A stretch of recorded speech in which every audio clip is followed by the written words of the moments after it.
Это моя домашняя студия, мое рабочее место, где я обрабатываю фото-видеоматериалы.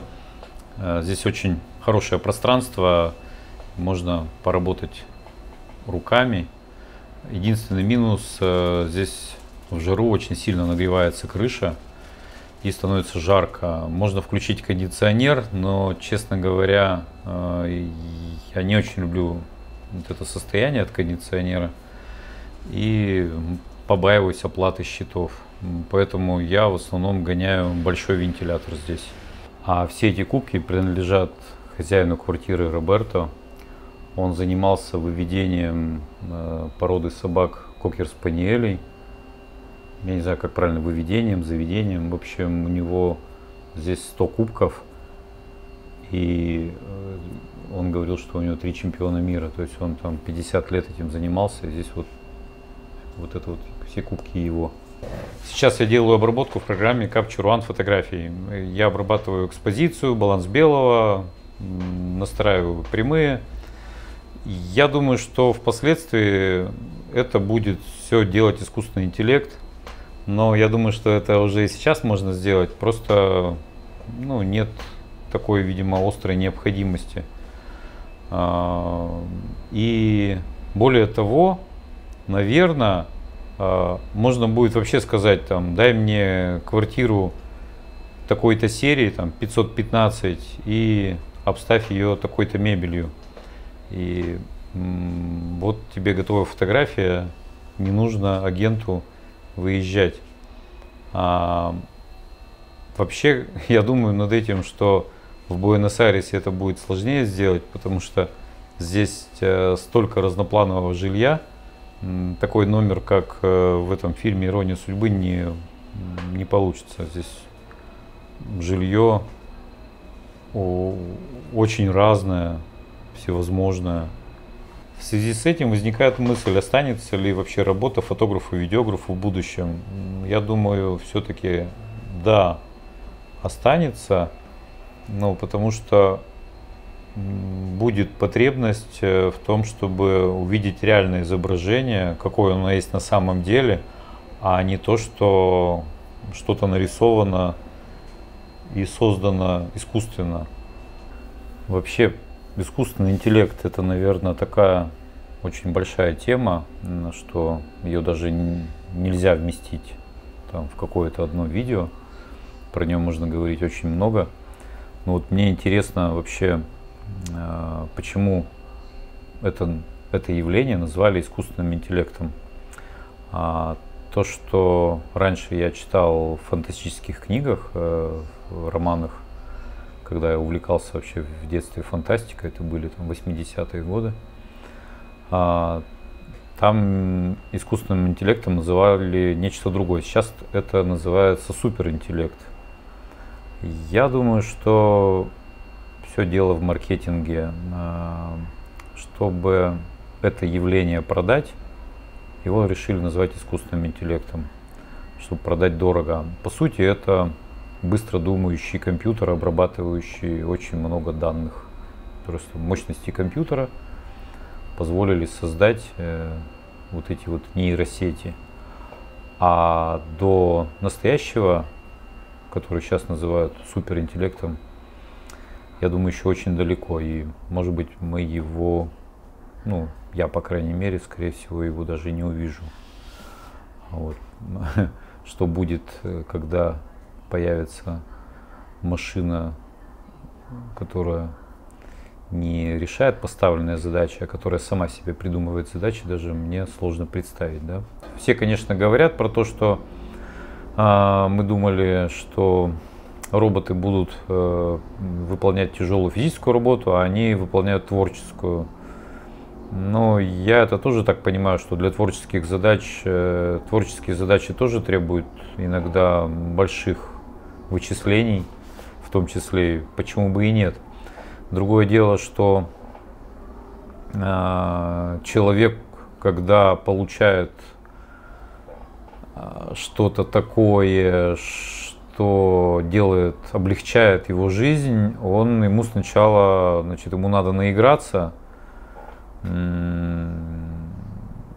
может быть, каким-то поколениям даже пострадать из-за этого.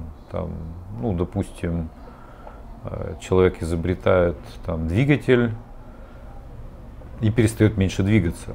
Вот. И дальнейшие, то есть те, кто какие-то промежуточные поколения, значит, страдают ожирением, а следующие делают вывод, что надо больше самим двигаться и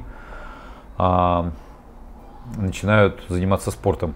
А современный человек, я надеюсь, он должен делать уже выводы раньше. То есть, ну, как мы видим, этого не происходит. Человеку надо там обязательно в это наиграться.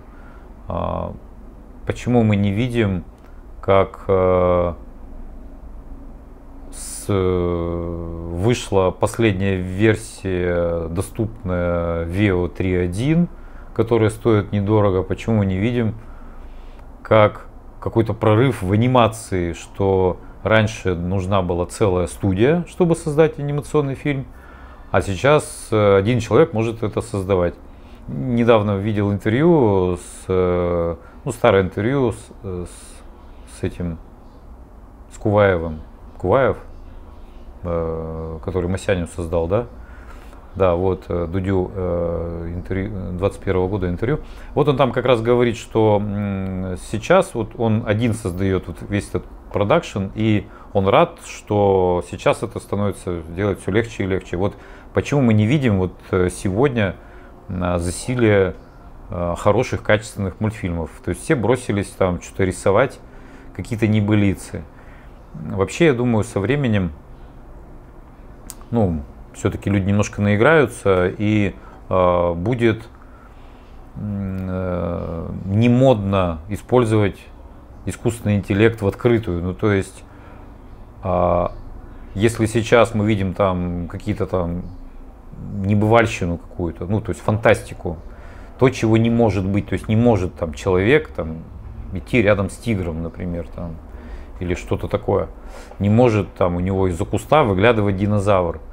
А все-таки, я думаю, я надеюсь, что человек будет использовать тоже там в рекламе, музыкальных клипах, фильмах, то, что показывать как бы что-то более реальное. Ну, то есть, если это все-таки реальная фантастика, и мы смотрим фильм какой-то очередной «Аватар», у нас возникает эффект присутствия. Когда мы смотрим Инстаграм и видим все эти картинки, у нас возникает такое отторжение, что это такое, что это за хрень. Ну вот от этого приходится, я постоянно чищу свой Инстаграм от этих историй, чтобы мне это не попадалось на глаза.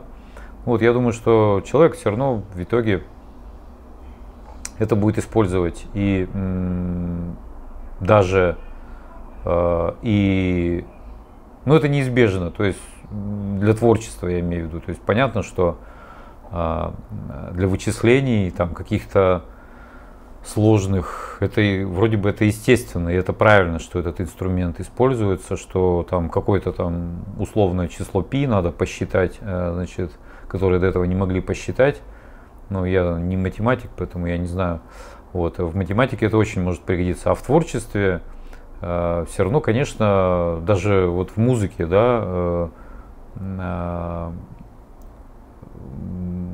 если создают попсовые произведения в студии, где повторяющиеся ритмы, эти попсовые произведения может легко написать компьютер. Вот. И туда им и дорога. Я как бы и раньше старался этого не слушать, так и сейчас как бы. То есть получается, вот сейчас с 25-го года нет смысла петь, играть и вот эту вот наяривать вот эту всю попсовую музыку. Пусть это делает искусственный интеллект, вот, и пусть это слушают те, кому нравится слушать, смотреть и слушать вот это вот искусственный интеллект и все вот это вот дело. Вот. И все равно всегда же, как мы знаем, что когда появилась вся эта синтезированная музыка, стало, как сказать, хорошим тоном это исполнение живьем. Поэтому я думаю, что сейчас мы тоже получим вот это вот отсеивание, когда что-то нарисовано руками, сфотографировано самим человеком, И это будет всячески приветствоваться. Но и параллельно будет применяться искусственный интеллект там, где нет никакого смысла заморачиваться, там, нарисовать какую-то заставку движущуюся, что-то куда-то полетело, там, например, для чего-то, для использования, если это нужно, конечно. Так что вот я думаю так.